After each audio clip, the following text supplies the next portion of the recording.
पहाड़ों पर 5 बहू का लटकता हुआ घर और रसोई। घर के आंगन में 5 बहुएं सुनीता, पूनम, नेहा, आरती और प्रिया जमीन पर बैठकर गेहूं साफ कर रही थी। वहीं खाट पर ससुर दीनानाथ और सास रेवती बैठे थे और चाय पी रहे थे। घर बेटे विक्रम, अजय, विजय, समीर और अमित एक साथ बैठकर काम की बातें कर रहे थे। घर के छोटे बच्चे खेल रहे थे। बहुओं जरा हाथ जल्दी चलाओ, बातें कम काम ज्यादा। शाम को कद्दू की सब्जी बनानी है, तुम्हारे ससुर जी की फरमाइश है। जी अम्मा जी, बस ये गेहूं साफ हो जाए। आज आरती रोटियां सेकेगी, मैं सब्जी छौंक दूंगी, आप फिक्र मत कीजिए। हाँ हाँ, आरती दीदी की रोटियां तो वैसे भी गोल कम और नक्शा ज्यादा लगती हैं। अब सब हंस पड़ी। तभी विक्रम दीनानाथ के पास आया और उनके साथ ही बैठ गया। बापू सोच रहे हैं कि जंगल किनारे वाले खेत में मक्का लगा दें, वहां नमी अच्छी है, फसल बढ़िया होगी। अरे जमीन तो अच्छी है विक्रम, पर वो इलाका जंगल से सटा है। मुझे डर लगता है कि जानवरों का क्या भरोसा कब आ धमके। अरे बापू, आप बेकार डरते हो, हम 5 भाई हैं, शेर भी आ जाएगा तो भाग जाएगा। तभी अचानक नीम के पेड़ से सैकड़ों पक्षी चीखते हुए उड़ गए। जमीन के नीचे कंपन महसूस हुआ और रसोई के बर्तन धड़ाम से नीचे गिर गए। बच्चे डरकर रोने लगे। हे भगवान, ये क्या हो रहा है? धरती हिल रही है क्या? भूकंप आ गया? लग तो ऐसा ही रहा है। कोई घर के अंदर मत जाओ, सब खुले में रहो, दीवारों से दूर हटो। तभी पड़ोस का हरिया भागता हुआ आया। अरे काका, भूकंप नहीं, हाथियों का झुंड है। जंगल से हाथियों का झुंड गांव में घुस आया है। अरे हाथी, ए राम, सब सामान का मोह छोड़ो, बस जान बचाओ। अरे जल्दी करो, वो इधर ही आ रहे हैं। मेरा घर, मेरी गृहस्थी, हाय राम, ये क्या विपदा आ गई। अम्मा, रोने का वक्त नहीं है, चलो जल्दी। आंगन में भगदड़ मच गई और खुशियों वाला घर चीख पुकार से गूंजने लगा था। गांव में हाथियों ने कई गांव वालों के घर तोड़ दिए। गांव वाले सामान छोड़कर बस अपनी जान बचाकर भाग रहे थे। बापू, वो देखो, हाथियों ने शर्मा काका की दीवार गिरा दी। वो हमारी तरफ बढ़ रहे हैं, हमें भागना होगा। अरे सड़क की तरफ भागो, वहां खुली जगह है, जान बच जाएगी। अरे नहीं, उधर मत भागो। अरे मूर्खों, मैदान में हाथी घोड़े से भी तेज दौड़ते हैं, वो तुम्हें कुचल देंगे। अरे सब पहाड़ की तरफ दौड़ो, वो भारी होते हैं, चढ़ाई नहीं चढ़ सकते। सुनीता, पूनम, बस सूखा राशन पानी और चादरें उठा लो और जल्दी से यहाँ से चलो। घर में हड़कंप मच गया। 5 बहू ने जल्दी से जरूरत का सामान बांधा और फिर सभी घर से बाहर निकल आए। पूरा परिवार पहाड़ी रास्ते पर दौड़ा दौड़ी ऊपर जाकर पूनम की सांस फूल गई। उसने पीछे देखा तो एक हाथी ने उनके घर का दरवाजा उखाड़ फेंका था।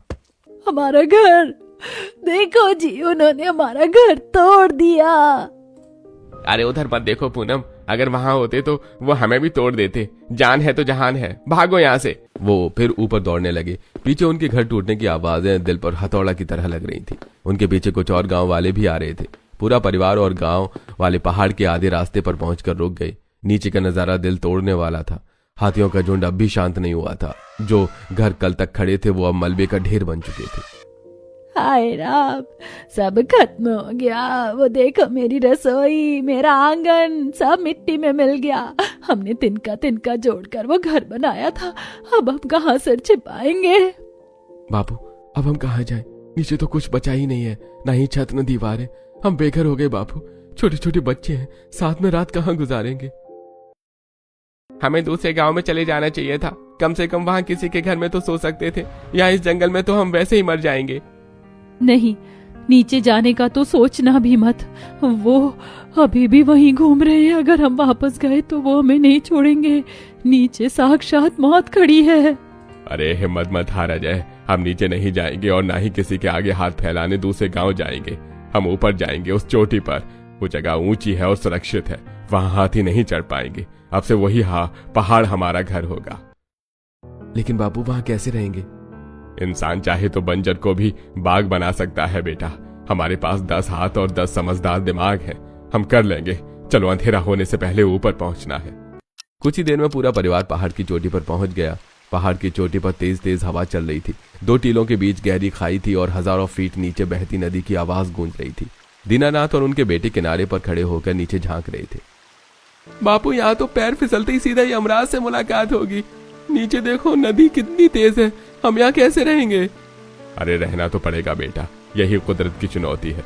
उस तरफ हम सोएंगे और इस तरफ रसोई बनाएंगे। सबसे पहले हमें इन दोनों टुकड़ों को जोड़ना होगा। सही कह रहे हैं बापू, डरने से काम नहीं चलेगा। अजय, विजय, चलो जंगल से मजबूत लकड़ियां लाते हैं, हमें पुल बनाना होगा। 5 भाई जंगल में बांस और पेड़ काटने चले गए और बहुओं ने रस्सियां मजबूत की। उफ, ये तो बहुत भारी है भैया, क्या ये लकड़ियां हमारा भार झेल पाएंगी? अरे झेलना पड़ेगा अमित। कुछ ही देर में पांचों बेटे बहुत सारी लकड़ियां काट कर ले आए और फिर सभी ने मिलकर पुल बनाना शुरू कर दिया। हे भगवान, मेरे बच्चों की रक्षा करना। विजय बेटा नीचे मत देखना, बस सामने देख। पहले दोनों तरफ रस्सियां बांधी गईं और फिर रस्सी के ऊपर लकड़ियां रखी गईं। घंटों की मेहनत के बाद आखिरकार पुल बन ही गया। बन गया पुल। तैयार है, लेकिन ये हिलेगा बहुत, संभल कर चलना होगा। दीनानाथ ने कांपते हुए पुल पर पैर रखा और चलकर उस पार गए। फिर वापस आकर, अरे शाबाश मेरे शेरों, तुमने नामुमकिन को मुमकिन कर दिया है। जब तक हम साथ हैं, बड़ी से बड़ी खाई भी हमें अलग नहीं कर सकती। अब घर बनाने का काम शुरू होगा। पुल बनने के बाद काम का बंटवारा हो गया। समतल जगह पर विक्रम, अजय, विजय, समीर और अमित झाड़ियां बना रहे थे, जबकि पुल के उस पार औरतें रसोई तैयार कर रही थी। अजय, उस रस्सी को कसकर बांधना। यहाँ पहाड़ पर रात को हवा बहुत तेज चलती है, अगर गांठ ढीली रही तो छत उड़ जाएगी। चिंता मत करो भैया, ऐसी गांठ लगाऊंगा कि तूफान भी नहीं खोल पाएगा। हमें झोपड़ियां पास पास बना रहे हैं। वाह, कभी सोचा नहीं था हम इंजीनियर भी बन जाएंगे। बापू देखो, मेरी झोपड़ी सबसे मजबूत बन रही है। हाँ, मजबूत तो बनाना ही पड़ेगा बेटा। ये लकड़ी का ढांचा नहीं, हमारा नया घर है। हाथ जल्दी चलाओ बेटा, रात से पहले तैयार करना है। दूसरी तरफ बहुएं पत्थरों को जमाकर चूल्हा बना रही थी। पूनम, आरती, बड़े पत्थर यहाँ लाओ। हम चूल्हा कोने में बनाएंगे ताकि हवा से आग ना बुझे। रसोई बड़ी बनानी होगी, आखिर पूरे परिवार का खाना यहीं बनेगा। दीदी, पर रसोई इस तरफ क्यों? हर बार खाना बनाने के लिए वो हिलता हुआ पुल पार करना पड़ेगा। डर मत पगली, उस तरफ हम सोएंगे। अगर वहाँ आग से चिंगारी उड़ी तो झोपड़ियाँ जल सकती हैं, इसीलिए रसोई अलग होना जरूरी है। अम्मा जी, मायके में सुना था कि जिस घर का चूल्हा एक होता है वो घर कभी नहीं टूटता। सही कहा प्रिया, भले ही पक्की छत नहीं है, पर जब तक ये चूल्हा जलता रहेगा हमें घर वाली फीलिंग आती रहेगी। काम तेजी से चला और सूरज ढलने तक उस सुनसान पहाड़ पर एक छोटी सी बस्ती का आकार नजर आने लगा। एक तरफ बड़ी रसोई तैयार थी और दूसरी तरफ छोटी छोटी झोपड़ियां। दिन भर की मेहनत के बाद सबके गले सूख गए थे। रेवती एक पत्थर पर बैठी थी, उसे भी बहुत जोर की प्यास लगी थी। सुनीता बहू, थोड़ा पानी है क्या? गला बहुत सूख रहा है। नहीं अम्मा जी, पानी खत्म हो गया और नदी पाताल में बह रही है, वहाँ कौन जाएगा? सबने नीचे देखा, नदी गहरी खाई में थी, रास्ता जानलेवा था। इतने नीचे से पानी लाना मौत को दावत देना है बापू। अगर हम प्यास से नहीं मरे तो थकान से मर जाएंगे। तभी समीर की नजर एक मजबूत पेड़ और रस्सियों पर पड़ी। उसकी आंखों में चमक आ गई। अरे रुको, हमें बार बार नीचे उतरने की जरूरत नहीं है बापू, हम यहाँ एक घिरनी और सीढ़ी बनाएंगे। हाँ, घिरनी जंगल में कैसे? हम लकड़ियों को जोड़कर सीढ़ी बनाएंगे और आगे रस्सियों का जाल और चरखे लगाएंगे। एक आदमी नीचे जाएगा और हम ऊपर से खींच लेंगे। तुरंत काम शुरू हुआ। विक्रम और अजय ने सीढ़ी बनाई और समीर, विजय ने चरखी तैयार की। अमित कमर में रस्सी बांधकर नीचे उतरा। अरे मैं जाऊंगा नीचे, मैं सबसे हल्का और फुर्तीला हूँ। अमित हिलती हुई सीढ़ी से नीचे उतरा और नदी किनारे पहुंचकर बाल्टी भरी। भर गई भैया, खींचो। चलो सभी मिलकर, 1 2 3, हैशा। चरखी घूमने लगी और बाल्टी ऊपर आने लगी। सुनीता और आरती ने जल्दी से पानी की बाल्टी को पकड़ लिया। आ गया, पानी आ गया। सबसे पहले रेवती ने पानी पिया और फिर दीनानाथ ने। अरे आज तुमने साबित कर दिया कि एकता और बुद्धि से बड़ी कोई ताकत नहीं है। यह सिर्फ पानी नहीं, हमारी जिंदगी है। उस दिन पहाड़ी पानी का स्वाद उन्हें अमृत जैसा लगा, क्योंकि उन्होंने अपनी मेहनत से प्यास बुझाई थी। ऐसे ही कुछ दिन बीत गए थे और राशन खत्म होने की कगार पर था। सुनीता ने आटे का डिब्बा उल्टा किया तो उसमें से सिर्फ धूल गिरी। अम्मा जी, ये आखिरी मुट्ठी चावल बचा है। अगर हमें जल्दी कुछ खाने को नहीं मिला तो हम भूखे रहेंगे। अरे मांगने से तो भीख मिलती है बहू, और हम किसान हैं, हम अपना अन्न खुद उगाएंगे। यह पहाड़ भी अब हमारा खेत बनेगा। खेत?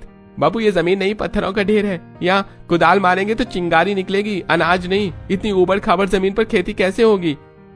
होगी विजय, अगर हम पहाड़ चढ़ सकते हैं और यहाँ रह सकते हैं तो इसे समतल भी कर सकते हैं और यहाँ खेती भी कर सकते हैं।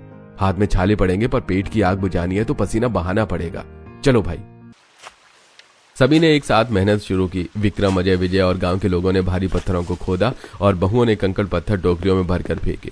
धूप तेज थी पर कोई रुका नहीं। देखते ही देखते ऊबड़ खाबड़ जमीन समतल हो गई। अरे काका, मेरी ये लौकी, कद्दू और कुछ पालक के बीज है। भागते वक्त बस यही हाथ लगा था, सोचा था कभी काम आएंगे। तूने तो अमृत बचा लिया हरिया, यही बीज हमारी नई जिंदगी है।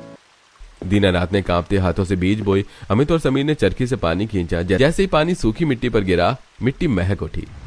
दीदी सूंघो, मिट्टी की खुशबू बिल्कुल हमारे गांव जैसी है। अब लगता है कि यहाँ जिंदगी पनपेगी। हमने अपना काम कर दिया है, अब बाकी काम ऊपर वाले का है और इस धरती मैया का है। देखना हमारी मेहनत रंग लाएगी। शाम ढलते ढलते उस बंजर पहाड़ पर उम्मीद के बीज बो दिए गए थे। जो जमीन कल तक पत्थर थी, आज वो उनका खेत बन चुकी थी। रात हो गई। रसोई में सभी लोग बैठे थे। बहुओं ने खाना तैयार कर लिया। उन्होंने मिट्टी के बर्तन भी तैयार कर लिए थे। सभी गोल घेरा बनाकर बैठे थे और खाना खा रहे थे। सुनीता, पूनम, मान गई तुम्हारी कलाकारी को। मिट्टी के इन बर्तनों से जो खुशबू आ रही है वो हमारे घर के पीतल के बर्तनों में भी नहीं आती थी। अम्मा जी, ये सिर्फ मिट्टी का जादू नहीं, ये सबकी भूख और मेहनत का स्वाद है। लीजिए, गरम गरम खिचड़ी तैयार है। बहुओं ने सबको मिट्टी के बर्तनों में खाना परोसा। खाने में सिर्फ खिचड़ी थी, लेकिन सबके चेहरे पर शाही दावत जैसी चमक थी। वाह भाभी, मजा आ गया। सच कह रहा हूँ, ऐसी भूख तो कभी घर पर भी नहीं लगी थी। इसमें तो चूल्हे की राख की महक आ रही है। काका, अब गांव उजड़ा था तो लगा था कि आप भूखे मरेंगे, पर आज आप लोगों के साथ खा रहा हूँ तो लग रहा है मेरा परिवार और बड़ा हो गया। भगवान ने घर छीना पर रिश्ते दे दिए। हाँ, सही कहा रिया काका। नीचे हम अलग अलग घरों में दीवारों के पीछे रहते थे। यहाँ ऊपर न दीवारें हैं न दरवाजे। हम सब एक ही आसमान के नीचे हैं। और सबसे अच्छी बात जानते हो क्या, यहाँ कोई ये नहीं कह सकता कि मेरी वाली ने नमक कम डाला है, क्योंकि खाना सबने मिलकर बनाया है। सब जोर से हंस पड़े और वीरान पहाड़ पर उसकी हंसी गूंजने लगी। इसे कहते हैं राम रसोई, जहाँ खाना कम हो सकता है पर प्यार नहीं। देखो रेवती, आज हमारा घर छोटा है पर आंगन कितना बड़ा है। खाना खाने के बाद सब आग के चारों तरफ हाथ तापने लगे। उस रात किसी को डर नहीं लगा, क्योंकि अपनों का साथ सबसे बड़ी सुरक्षा थी। कुछ हफ्ते बाद मेहनत रंग लाई। पहाड़ की समतल जमीन पर अब छोटी छोटी हरी पत्तियां दिखाई दे रही थी। दीनानाथ खेत के किनारे खड़े होकर अपनी हरी भरी मेहनत को निहार रहे थे। तभी अचानक जंगल से बंदरों का झुंड आया और पौधों को उखाड़ने लगा। बाबू, बंदर! अरे बंदर आ गए, वो हमारी फसल बर्बाद कर रहे हैं। अरे ये तो हमारे मुंह का निवाला छीनने आ गए। सबको बुलाओ, शोर मचाओ, इन्हें भगाना होगा। तुरंत पूरा परिवार तैयार हो गया। बच्चे खाली कनस्तर और डंडे लेकर दौड़े। बहुएं थालियां और चम्मच बजाने लगी और बेटे चिल्लाते हुए गुलेल लेकर दौड़े। पहाड़ पर अजीब सा शोर गूंजने लगा, जिससे घबराकर बंदर भाग गए। बाप रे, बच गए। अगर थोड़ी देर और हो जाती तो ये पूरी मेहनत चबा जाते। सिर्फ भागने से काम नहीं चलेगा, हमें अब दिन रात पहरा देना होगा। बच्चों, तुम्हारी ड्यूटी है, जब भी कोई हलचल दिखे तुरंत थाली बजा देना। बंदरों का खतरा टला, लेकिन अब एक खामोश दुश्मन आ गया था। विक्रम खेत में बैठा एक पौधे की पीली पत्ती को गौर से देख रहा था। उसमें छोटे छोटे छेद थे। बापू, गड़बड़ हो गई। पौधों में कीड़ा लग रहा है। इल्ली लग गई है। हमारे पास न तो कोई दवाई है न शहर जाने का रास्ता। ये कीड़ा पूरी फसल चट कर जाएगा। सबके चेहरे लटक गए। इतनी मेहनत के बाद अगर कीड़ा फसल खा गया तो वो भूखे मर जाएंगे। विक्रम जी, चिंता मत कीजिए। हमारे पास अंग्रेजी दवाई नहीं है तो क्या हुआ, हमारे पास दादी नानी के नुस्खे तो हैं। नुस्खे? भाभी, ये कीड़ा जिद्दी है, मंत्र पढ़ने से नहीं जाएगा। मंत्र नहीं बेटा, राख काम आएगी। सुनीता, पूनम, जाओ चूल्हे की सारी ठंडी राख इकट्ठा करो और वो जो कल की सड़ी हुई सब्जियां थी उन्हें भी ले आओ। बहुओं ने चूल्हे की राख छानी और सड़ी हुई सब्जियों के साथ खाद के साथ मिलाकर पौधों पर छिड़क दी। लो भाई, ये रहा हमारा देसी पाउडर। अब देखते हैं कौन सा कीड़ा टिकता है। कुछ दिनों में राख और देसी खाद ने जादू कर दिया। कीड़े मरकर गिर गए और मुरझाए हुए पौधे फिर से लहलाने लगे। अरे वाह, मान गए हमारी घर की लक्ष्मियों को। तुमने तो मरे हुए पौधों में जान फूंक दी। आज शाम को इसी लौकी की दावत होगी। पूरा परिवार खिलखिलाकर हंस पड़ा। उन्होंने एक बार फिर अपनी सूझबूझ से मुसीबत को हरा दिया था। ऐसी कुछ समय बीत गया। आधी रात थी और बाहर तूफानी बारिश हो रही थी। हवा इतनी तेज थी कि झोपड़ी ओढ़ने को तैयार थी। सबसे डरावनी आवाज नीचे से खाई से आ रही थी, जहां नदी उफान पर थी। सभी लोग एक ही झोपड़ी में सिमट कर बैठे थे। विक्रम, अजय, विजय और समीर ने खंभों को कसकर पकड़ रखा था ताकि हवा से झोपड़ी न उड़ जाए। हे भगवान, आज क्या होने वाला है। ऐसा लग रहा है जैसे आसमान फट गया हो। इतनी तेज बारिश तो मैंने जिंदगी में नहीं देखी। हवा भी बहुत तेज चल रही है। हे भगवान, हम पर दया कर, इस आंधी पानी को बंद कर दे। बापू, अनर्थ हो गया। नीचे देखो, बिजली चमकने पर देखा नदी का पानी ऊपर आ रहा है। वो खाई भर गई है। अरे क्या बक रहा है, नदी तो 200 हाथ नीचे थी। नहीं बापू, पानी बढ़ गया है। वो हमारे पुल को छूने वाला है। अगर पुल बह गया तो हम यहीं फंस कर रह जाएंगे। ये सुनते ही सबके होश उड़ गए। रेवती ने तुरंत आंखें बंद कर ली और जोर जोर से मंत्र पढ़ने लगी। हे भोलेनाथ, मेरे महादेव रक्षा करो प्रभु। हाथियों से बचाया था तो क्या पानी में डुबाओगे। मेरे नाती पोतों की जान बख्श दो मालिक, शांत हो जाओ। अम्मा जी प्रार्थना कीजिए, आज से भगवान ही हमें बचा सकते, नदी का पानी बहुत ऊपर आ चुका है। बिजली की रोशनी दिखा के मटमैला पानी उफनते हुए लकड़ी के पुल को छू रहा था। पुल बुरी तरह से हिल रहा था। अब हम नहीं बचेंगे भैया, आज प्रलय आई है। अरे चुप कर अमित, कोई नहीं मरेगा। सब आंखें बंद करो और भगवान का नाम लो, विश्वास रखो। पूरा परिवार एक दूसरे का हाथ थामे मौत के तांडव के बीच सिर्फ प्रार्थना कर रहा था। तभी चमत्कार हुआ, हवा कम होने लगी और बारिश रुक गई। करीब 15 मिनट के सन्नाटे के बाद विजय धीरे से बाहर निकला। बापू, बारिश रुक गई है, हवा भी बंद हो गई है। समीर दौड़कर किनारे पर गया। उसने देखा बाढ़ का पानी जो पुल को छू रहा था अब नीचे उतर गया था। पानी उतर गया, पुल बच गया बापू, हम बच गए। झोपड़ी के अंदर सबकी जान में जान आई। रेवती वहीं जमीन पर बैठकर रो पड़ी। अरे जाको राखे साईया, मार सके ना कोई। आज साक्षात मौत ने हमें छू कर छोड़ दिया। कुदरत ने हमारी परीक्षा ली थी और हमारी प्रार्थना जीत गई। उस रात किसी ने सोने की कोशिश नहीं की। सब बस एक दूसरे को जिंदा देखने की खुशी में बैठे रहे। तूफान के बाद की सुबह थी। रात भर चली बारिश तो रुक गई थी, लेकिन अपने पीछे जानलेवा ठंड और बीमारी छोड़ गई थी। झोपड़ियों के अंदर का माहौल बहुत बेकार था। हर तरफ से सिर्फ खांसने और करहाने की आवाजें आ रही थी। सुनीता का 5 साल का बेटा तेज बुखार से तप रहा था। वो कंबल में लिपटा हुआ कांप रहा था। पास ही रेवती भी जमीन पर लेटी थी। उन्हें सांस लेने में तकलीफ हो रही थी। बापूजी, मुन्नू का शरीर तो तवे जैसा तप रहा है, इसे बहुत तेज बुखार है। अगर दवा नहीं मिली तो मुझे बहुत डर लग रहा है। मैं क्या करूं बहू, यहाँ इस वीरान पहाड़ पर न कोई डॉक्टर है न वैद्य। हमारे पास जो काढ़ा बनाने का सामान था वो भी खत्म हो चुका है। अरे लानत है ऐसी जिंदगी पर। हम बच तो गए, लेकिन अब हमारी बीमारी से हम मर जाएंगे। नीचे जंगल में सब दवाइयां हैं, पर यहाँ जाना मौत के मुंह में जाने जैसा है। पूरे कमरे में सन्नाटा छा गया। सिर्फ बच्चों के रोने की आवाजें थी। तभी कोने में बैठी नेहा, जो अब तक चुपचाप सब देख रही थी, अचानक खड़ी हुई। उसके चेहरे पर एक अलग ही चमक थी। दवाइयाँ मैं लाऊंगी, मुझे पता है कौन सी जड़ी बूटी काम आएगी। तुझे कैसे पता नेहा? तू तो कभी जंगल गई भी नहीं। भूल गए, मेरे पिताजी गांव के जाने माने वैद्य थे। बचपन में उनके साथ जंगल जाकर जड़ी बूटियां चुनती थी। मुझे अच्छे से पता है कि कौन सी जड़ी बूटी किस लिए है और इस बुखार को कौन सी जड़ी बूटी खत्म कर सकती है। नहीं बाबू, नीचे बहुत खतरा है। जंगली जानवर, कीचड़ में तुझे जाने की इजाजत मैं नहीं दे सकती। अम्मा जी, खतरा तो यहाँ रुकने में भी है। अगर आज दवा नहीं आई तो शायद कल मुन्नू आंख भी ना खोले। मैं जा रही हूँ।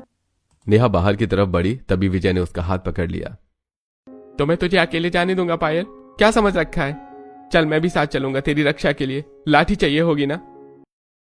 जाओ बेटा, भगवान तुम्हारी रक्षा करे, जल्दी लौटना। नेहा और विजय उस जुगाड़ वाली सीढ़ी से पास पहुंचे। नीचे घना जंगल और कोहरा दिखाई दे रहा था। सीढ़ी हवा में झूल रही थी। डर तो नहीं लग रहा है ना? डर लग रहा है, पर मुन्नू के बुखार से कम। चलो। वो हिलती सीढ़ी से नीचे उतरे। वहां दोपहर में भी अंधेरा और अजीब शांति थी। विजय लाठी लेकर चौकन्ना था और नेहा नजरें गड़ाई जड़ी बूटियां तलाश रही थी। मिल गई विजय, देखो ये वो है जिससे मुन्नू का बुखार कुछ ही देर में ठीक हो जाएगा। नेहा जल्दी से जल्दी पौधों को उखाड़कर अपनी झोली में भरने लगी। विजय अभी भी डरा हुआ था। उसे झाड़ियों में कुछ आवाज सुनाई दी। नेहा जल्दी करो, यहाँ कुछ ठीक नहीं लग रहा है। तभी अचानक झाड़ियों के पीछे से एक खूंखार भेड़िया धीरे धीरे बाहर निकला। उसकी आंखें चमक रही थी और मुंह से लार टपक रही थी। वो गुर्राया। विजय के हाथ पांव ठंडे हो गए, पर वो लाठी तानकर खड़ा हो गया, लेकिन उसके हाथ कांप रहे थे। नेहा हिलना मत, मेरी पीठ के पीछे आ जाओ। ये भेड़िया है, ये शिकार के मूड में है। भेड़िया धीरे धीरे आगे बढ़ा, हमला करने के लिए तैयार होकर। लेकिन नेहा का दिमाग बिजली की तरह दौड़ा। उसने देखा कि जमीन पर सूखे पत्तों का ढेर पड़ा है, जो बहुत जल्दी आग पकड़ते हैं। उसे याद आया कि आरती ने भागते वक्त माचिस दी थी। विजय डरो मत, जानवर लाठी से नहीं आग से डरते हैं। नेहा ने पलक झपकते ही माचिस निकाली और सूखे पत्तों में आग लगा दी। पत्ते तुरंत जल उठे। आ आ आ अब क्यों नहीं आता? अचानक भड़की आग और नेहा की भयानक चीख से भेड़िया घबरा गया। आग की लपटें उसके पास पहुंची तो वो पीछे कूदा और दुम दबाकर जंगल में भाग गया। विजय हैरान होकर नेहा को देख रहा था। बाप रे, तूने तो कमाल कर दिया नेहा। मुझे लगा था आज हम नहीं बचेंगे। मैं भी डर गई थी विजय, पर एक माँ का डर भेड़िए के डर से बड़ा होता है। चलो, मुन्नू इंतजार कर रहा है। वो दोनों सुरक्षित ऊपर आ गए। नेहा ने काढ़ा बनाकर मुन्नू और बाकी बीमारियों को पिलाया। अगली सुबह सूरज निकलते ही मुन्नू ने आंखें खोली। उसका बुखार उतर चुका था। भूख लगी है। ये सुनते ही सुनीता रो पड़ी और उसने मुन्नू को गले लगा लिया। तेरा एहसान मैं जिंदगी भर नहीं भूलूंगी नेहा। तूने मेरे बच्चे को यमराज से छीन लिया तो सिर्फ चाची नहीं, इसकी दूसरी माँ है। जंगल ने हमें बीमारी दी तो जंगल ने ही इलाज भी दिया। बस उसे पहचानने वाली नजर चाहिए थी जो हमारी बहू के पास थी। ऐसे समय बीत गया। सुबह का समय था। सूरज की सुनहरी किरण निकल रही थी और ठंडी हवा चल रही थी। पूरा परिवार पहाड़ के किनारे खड़ा होकर नीचे झांक रहा था। ऊपर से उनका पुराना गांव अब सिर्फ मलबे का ढेर नजर आ रहा था। हाथियों का झुंड वहां से अभी तक नहीं गया था। देखिए बाबू, उन जानवरों ने क्या हाल किया है हमारे गांव का। ईंट से ईंट बजा दी। मैंने पिछले साल ही पक्का कमरा बनवाया था। अपनी पूरी जमा पूंजी लगाकर सब मिट्टी में मिला दिया उन बेरहम हाथियों ने। मेरा तुलसी का चौरा, मेरी रसोई सब तहस नहस कर दिया। आए राम, तिनका जोड़कर वो बनाया था और पल भर में सब खंडहर हो गया। जानवर है, अकल कहाँ होती है उनमें। हमारा बसा बसाया घर उजाड़ दिया। मन करता है कि नीचे जाऊं और अगर एक भी जानवर दिखे तो उसे जिंदा न छोड़ूं। सही कह रहे हो भैया, हमें बदला लेना चाहिए। वो हमारी जमीन है, हम ऐसे अपनी जमीन नहीं छोड़ सकते। अरे खबरदार, जो किसी ने बदले की बात की तो। रुको अजय, उन्हें मत कोसो और अपनी जुबान को लगाम दो। गलती उनकी नहीं, गलती हमारी है। सब लोग हैरान होकर दीनानाथ की तरफ देखने लगे। बापू, हमारी? आप ये क्या बात कर रहे हैं? हमने क्या किया? हम तो शांति से रह रहे थे, खेती कर रहे थे, पूजा पाठ कर रहे थे। इसमें हमारी क्या गलती? शांति? कैसी शांति बेटा? और कौन सी जमीन याद करो? जिस जमीन पर हमने अपना गांव बसाया था 50 साल पहले, वहां क्या था? वहां तो जंगल था बाबू। हाँ, जंगल था, और वो जंगल इन हाथियों का घर था। यह उनका पुराना रास्ता था जहां वह गुजारा करते थे। हमने क्या किया? हमने अपनी लालच में कुल्हाड़ियां चलाई, उनके पेड़ काटे, उनकी नदियां रोकी और वहां अपने पक्के मकान खड़े कर दिए। लेकिन बापू, वो तो बहुत पुरानी बात है। अब तो वहां इंसान रहते हैं ना।